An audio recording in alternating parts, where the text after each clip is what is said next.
এটা কি দেখা যায়? এটা আমরা দেখি না, অনুভব করি, এরপরেও বিশ্বাস করি। দুনিয়ার অনেক কিছু আছে না দেখে বিশ্বাস করি, দেখা যায় না বিদায় অবিশ্বাসের সুযোগ নাই। লোকচক্ষুর অন্তরালে এক জগৎ, আলমে বারজাখ।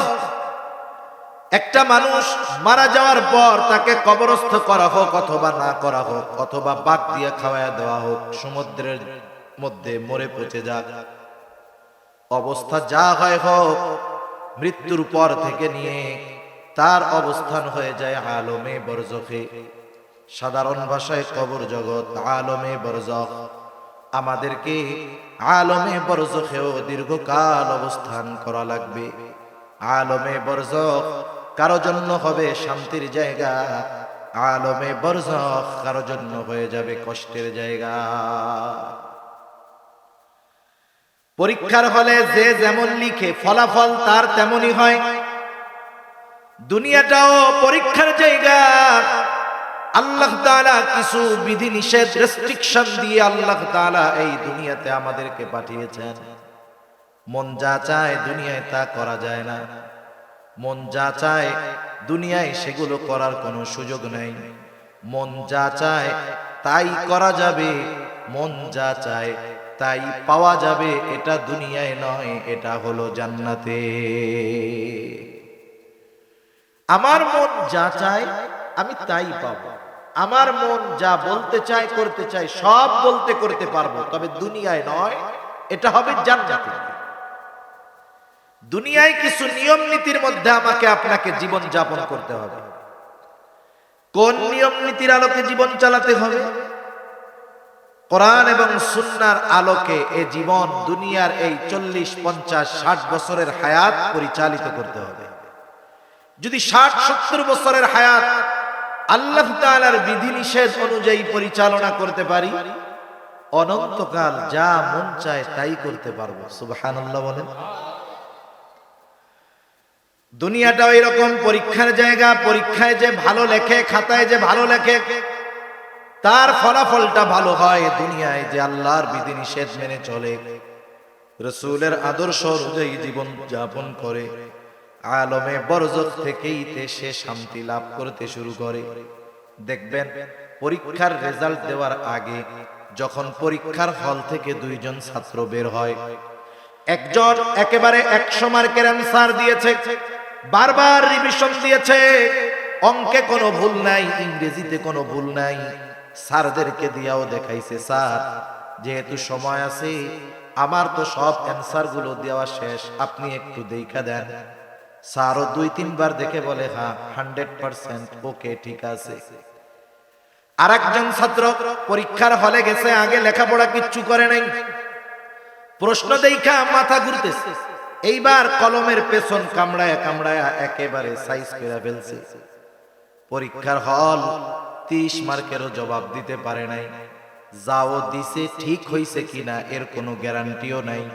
বলেন তো এই দুই ছাত্র যখন পরীক্ষার হল থেকে বের হবে, দুইজনের এক্সপ্রেশন, দুইজনের চিন্তাধারা, দুইজনের অবস্থা কি একরকম হবে নাকি? ফলাফল আসে নাই, কিন্তু পরীক্ষায় ভালো লেখছে যে ও রিল্যাক্স মুডে থাকবে, বলে আমি স্যার 3 বার দেখাইছি সব অ্যানসার 100% ঠিক। আরেকজন পরীক্ষার রেজাল্ট পাওয়ার আগে ইয়ানাফসি করতেছে, কাম তো শেষ, যা লেখছি ঠিক হইলেও পাস করার কোনো উপায় নাই। আসল ফলাফল তো পরে, পরীক্ষার পরে যেমন 3 মাস লাগে রেজাল্ট দিতে, এই 3 মাসটা হলো আলমে বারজাখের মতো। পরীক্ষা দুনিয়ায় যে ভালো দিয়েছে, পরীক্ষা শেষ হওয়ার পর থেকে রেজাল্ট পর্যন্ত সে একটা রিল্যাক্স মুডে থাকে।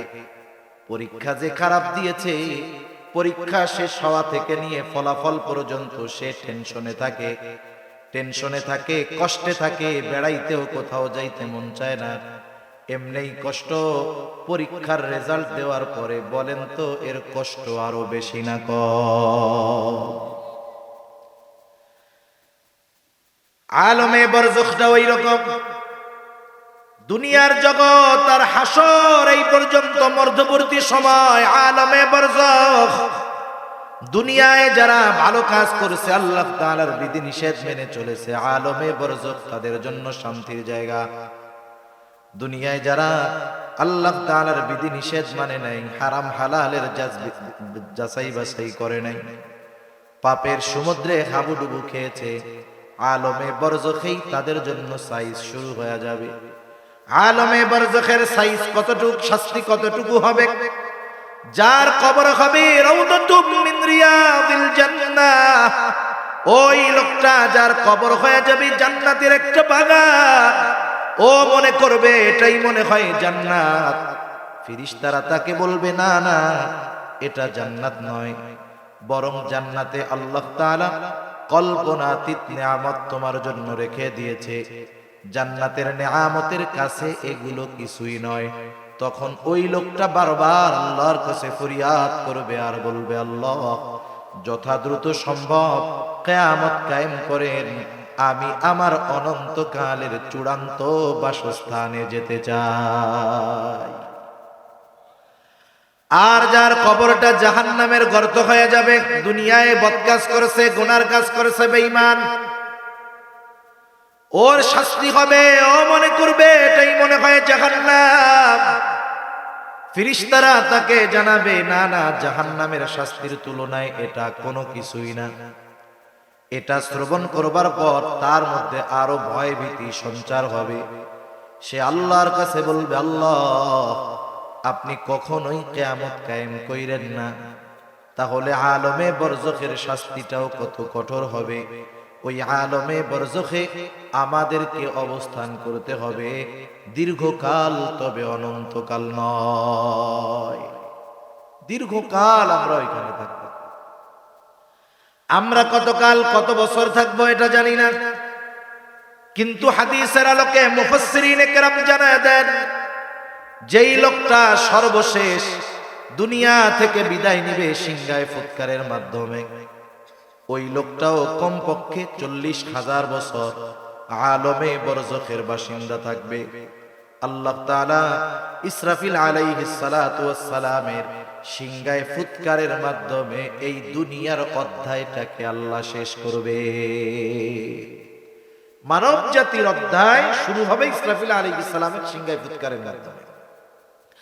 আল্লাহ তাআলা কোরআনুল কারীমের মধ্যে বলেন, وَنُفِخَ فِي الصُّورِ فَصَعِقَ مَنْ فِي السَّمَاوَاتِ وَمَنْ فِي الْأَرْضِ إِلَّا مَنْ شَاءَ اللَّهُ ثُمَّ نُفِخَ فِيهِ أُخْرَى فَإِذَا هُمْ قِيَامٌ يَنْظُرُونَ। আল্লাহ রাব্বুল আলামিন বলেন, ইয়াউমা ইউনফাখু ফিস-সূর, যেই দিন সিংহায় ফুৎকার দেওয়া হবে, এর দ্বারা উদ্দেশ্য হলো প্রথমবার সিংহায় ফুৎকার কি হবে সেই দিন। ফাসাইকা মান ফিস সামাওয়াতি ওয়া মান ফিল আরদ, আসমান আর জমিনের মাঝে যত প্রাণী থাকবে, যত প্রাণ থাকবে, সিংহায় ফুৎকারের আওয়াজ এতটা বেশি হবে, ফাসাইকা সব অজ্ঞান হয়ে যাবে, জ্ঞান শূন্য হয়ে যাবে। মুফাসসিরিনে কেরাম বলেন, প্রথমে জ্ঞান শূন্য হবে, এরপরে সকলের মৃত্যু হবে। প্রথমে অজ্ঞান হবে, এরপরে সকলের মৃত্যু ঘটবে। আল্লাহ তাআলা বলেন, ইল্লা মান শাআল্লাহ, তবে আল্লাহ তাআলা যা চান, যা কিছু চান সেগুলো ছাড়া আর বাকি যত প্রাণী থাকবে, প্রাণ থাকবে, সিংহায় ফুৎকারের আওয়াজে অজ্ঞান হবে এবং মৃত্যুবরণ করবে। দুনিয়ার শেষ মানুষটাও মারা যাবে। দ্বিতীয় আর একটা সিংহায় ফুৎকার হবে। দুই সিংহায় ফুৎকারের মাঝে ব্যবধান কত বছর? রাসূল আকরাম সাল্লাল্লাহু আলাইহি ওয়াসাল্লামের হাদিস থেকে জানা যায়, নবীজিকে জিজ্ঞাসা করা হলো, দুই সিংহায় ফুৎকারের মাঝে ব্যবধান কত বছর? নবীজি বললেন, প্রথমবার সিংহায় ফুৎকারের 40 পর দ্বিতীয়বার সিংহায় ফুৎকার দেওয়া হবে। 40 দিন না, 40 সপ্তাহ না, 40 মাস না, 40 বছর না। মুফাসসিরিনে কেরাম বলেন, এর দ্বারা বোঝা যায় কমপক্ষে 40,000 বছর দুই সিংহায় ফুৎকারের মাঝে গ্যাপ। আর দুই সিংহায় ফুৎকারের মাঝে ব্যবধান যেহেতু 40,000 বছর, তাহলে যেই লোকটা দুনিয়া থেকে সর্বশেষ ইন্তেকাল করবে তাকেও কমপক্ষে 40,000 বছর আলমে বরজখে অবস্থান করা লাগবে।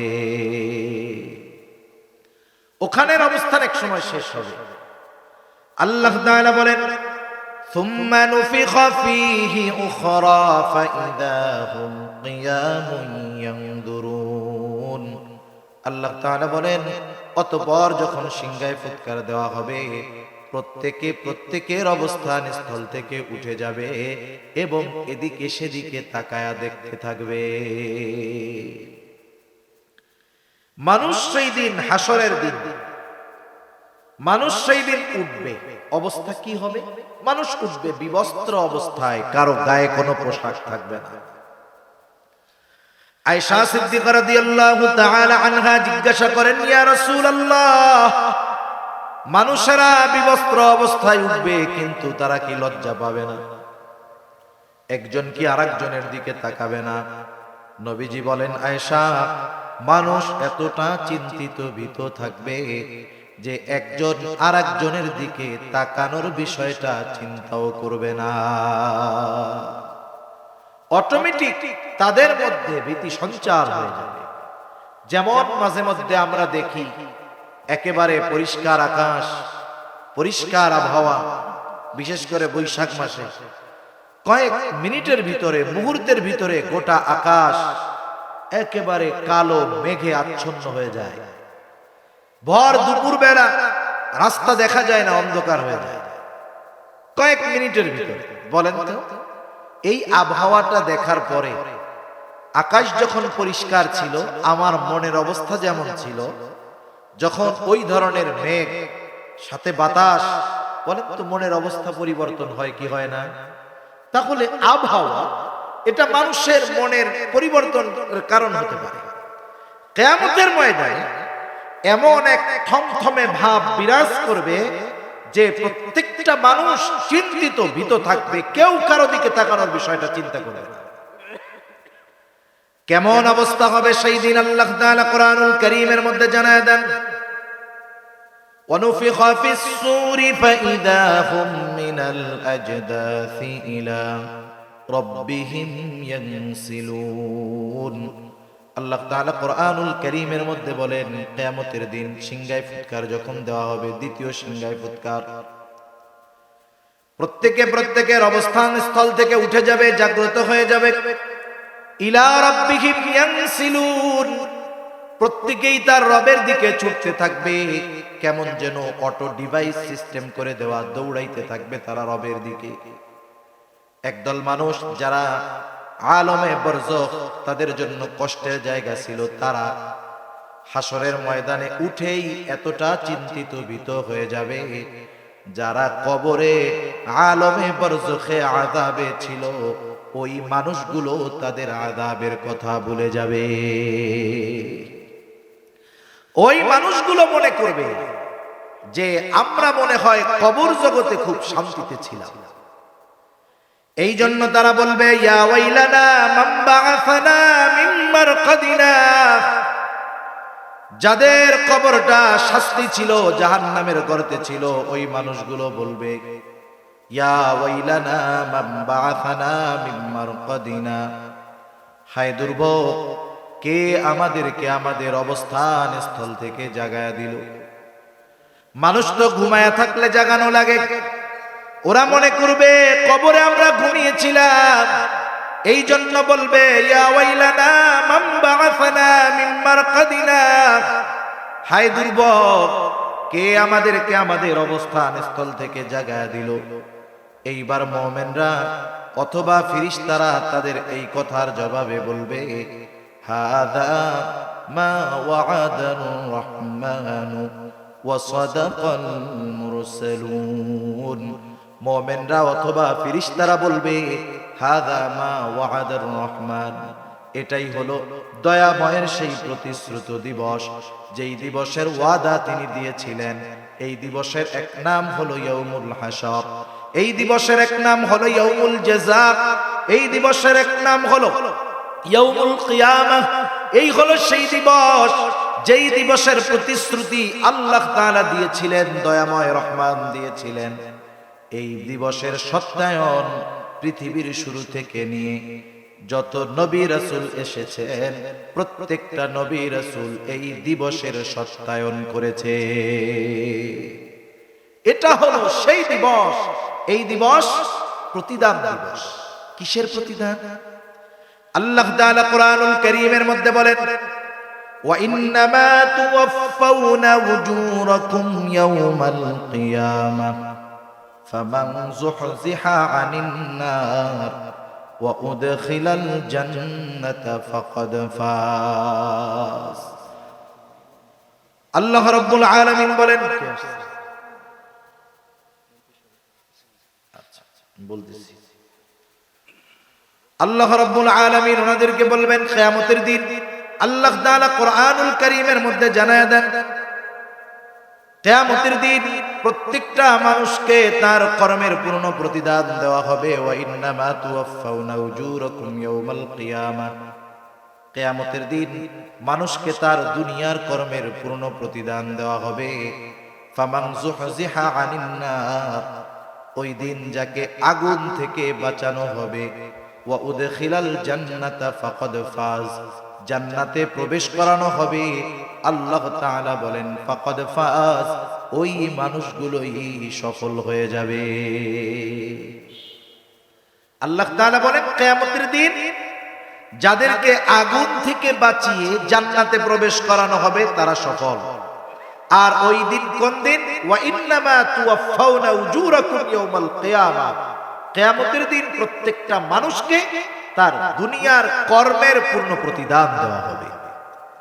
সম্মানিত উপস্থিতি, দুনিয়া কেউ কারো কৃতকর্মের পূর্ণ প্রতিদান পায় না, হোক সেটা ভালো কাজ হোক সেটা মন্দ কাজ। আমরা যারা ভালো কাজ করি অনেক সময় মনে করি বা অনেকে বলে লোকটা এত ভালো কাজ করছে কিন্তু দুনিয়ায় প্রতিদান পাইল না।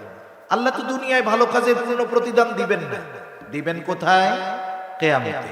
দুনিয়ায় অনেক মানুষ মন্দ কাজ করে, পাপের কাজ করে। আমরা অনেক সময় চিন্তা করি লোকটা এত পাপ কইরা মরলো, দুনিয়ায় তো আলিশান ভাবে থাইকা গেল। আল্লাহ জানায় যে ওর মন্দ কাজের প্রতিদান আমি দুনিয়ায় না দিলে কি হয়েছে, পরিপূর্ণভাবে ওই মন্দ কাজের প্রতিদান আমি আল্লাহ আখিরাতে দিব। ঠিক কিনা বলেন? ওই দিন হলো সেই দিন। এই জন্য ওই দিন আসার আগে এই দুনিয়াতে আমাদের ভালো কাজ করার দরকার আছে না নাই? আছে। সম্মানিত উপস্থিতি, আপনাদের মাননীয় এমপি মহোদয়ের সচিব এসেছেন। উনি ব্যস্ত মানুষ, নির্বাচনকালীন সময় জনপ্রতিনিধি।